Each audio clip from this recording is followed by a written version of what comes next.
একটা আবার একটা নতুন রেসিপি বানাচ্ছি। কচু ইলিশ মাছ দিয়ে টক, ইলিশ মাছ দিয়ে শাউল দিয়ে টক। কচুর মধ্যে ইলিশ মাছ দিচ্ছি, মাছগুলো তুলে নিই, হালকা ভেজে তুলে নিচ্ছি।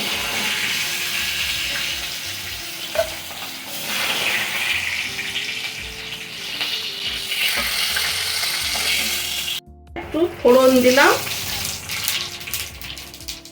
2-4টা কাঁচা লঙ্কা,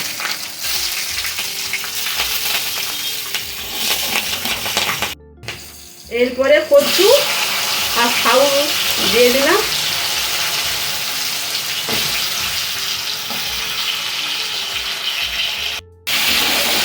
একটু নেড়ে নিল।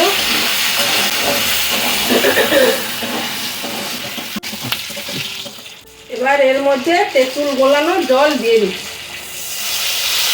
নতুন তেঁতুল, এই বছরে নতুন তেঁতুল দিয়ে টক করছি। হ্যাঁ, আপনারা খাবেন, আমিও খাচ্ছি, ভালো, খেয়ে দেখবেন ভালো লাগবে। আর এর মধ্যে 1 চামচ হলুদ গুঁড়ো,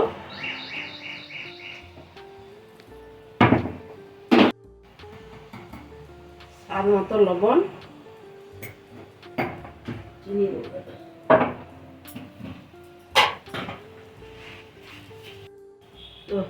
1 চামচ চিনি, যে যেমন ভাবে টক খাবেন সেইভাবে মিষ্টি দেবেন।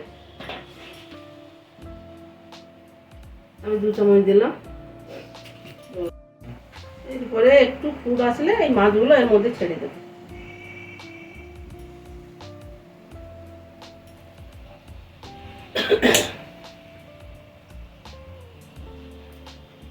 এটা সম্পূর্ণ ঘরোয়া পদ্ধতি। হ্যাঁ, আমি যেভাবে জানি সেইভাবে রান্না করছি, খেয়ে ভালো লাগছে।